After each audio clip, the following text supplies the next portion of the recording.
नमस्कार दोस्तों, मैं गौरीश मिश्रा और आज हम बात करेंगे माघी पूर्णिमा की विशेषता पे कि क्यों माघी पूर्णिमा विशेष होता है, खास करके प्रयागराज कुंभ में। क्योंकि इस समय महाकुंभ का प्रमुख महापर्व चल रहा है जो कि भारत नहीं पूरे विश्व में इस समय चर्चा का विषय है। क्योंकि यहाँ पर इस समय आस्था का ऐसा समुद्र उमड़ा हुआ है जिसकी किसी ने कल्पना नहीं की थी। आप यकीन मान चलिए, इस बार महाकुंभ बीतते बीतते लगभग 60 करोड़ श्रद्धालु पवित्र संगम तट पर डुबकी लगाएंगे, जिसकी कल्पना शायद किसी ने नहीं की होगी। क्योंकि इससे पहले 17-18 करोड़ से ज़्यादा श्रद्धालु कभी भी माघ के मेले में स्नान नहीं किए हैं। जिस प्रकार इस बार श्रद्धालुओं की ऐसी आस्था उमड़ी कि वो काबिले तारीफ और देखने लायक है। आप यकीन मानिए, जो व्यक्ति 2 किलोमीटर भी कभी नहीं चलता रहा होगा, वो 50 किलोमीटर पैदल चलने के लिए तैयार है और उसके उत्साह और उमंग में कहीं से कोई कमी नहीं दिखाई दे रही। माघी पूर्णिमा का स्नान कल होने वाला है। चूँकि कल के बाद कल्पवास वाले विदा लेंगे। कल्पवास चूँकि माघ के महीने में ही किया जाता है, तो कल चूँकि पूर्णिमा है इसलिए कल कल्पवास समाप्त होगा। उसके बाद महाकुंभ प्रयागराज में आपको थोड़ी भीड़ कम दिखाई देगी परसों से। इसलिए अभी जो वहाँ का माहौल है अद्भुत और अविश्वसनीय और अकल्पनीय है। आज लगभग प्रयागराज आने वाले सभी प्रमुख मार्गों पर लगभग 50-50 किलोमीटर तक भीड़ दिखाई दी। चारों तरफ सिर्फ और सिर्फ गाड़ियों का हुजूम और जन सैलाब दिखाई दिया। यकीन मानिए, कल मध्य प्रदेश से कटनी वाले मार्ग पे 300 किलोमीटर का जाम लगभग लगा हुआ था, जो कि आप जब सोचेंगे तो आश्चर्यचकित हो जाएंगे।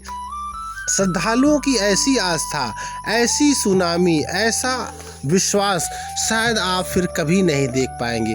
गजब का आत्मविश्वास है लोगों में और सब कोई पवित्र संगम तट पे डुबकी लगाने के लिए बेचैन दिखाई दे रहा है। अब आज लगभग 2 करोड़ श्रद्धालु आज 30वें दिन संगम के पवित्र तट पर डुबकी लगाए और कल चूँकि माघी पूर्णिमा का प्रमुख स्नान है, तो कम से कम 4-5 करोड़ श्रद्धालु कल आस्था की डुबकी लगाएंगे और कल ही महाकुंभ में आंकड़ा 50 करोड़ पार करने वाला है, जो कि अपने आप में अभूतपूर्व है। ऐसा पहले कभी नहीं हुआ था और शायद आगे कभी नहीं आपको देखने को मिले। क्योंकि आप अपने आप को धन्य मानिए कि आप इस युग में जी रहे हैं। क्योंकि आने वाले समय में शायद कलयुग में फिर ऐसी भीड़ या ऐसा आस्था की सुनामी आपको देखने को नहीं मिलेगा जैसा इस बार महाकुंभ में दिखा, जो कि इससे पहले ना कभी हुआ था और ना कभी होगा।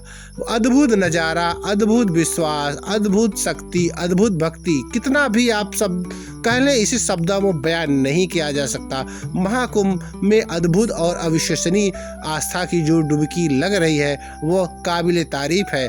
हालांकि शासन और प्रशासन ने बहुत अच्छा इंतजाम किया है, इसमें कोई दो राय नहीं है। मौनी अमावस्या को थोड़ी भगदड़ हुई थी और कुछ लोगों की जानें चली गई थी, लेकिन आप सोचिए, जहाँ पे 50 करोड़ लोग आ रहे हैं वहाँ पे कुछ ना कुछ तो हो ही जाता है। इसलिए इसको बहुत मुद्दा बनाना ठीक नहीं है।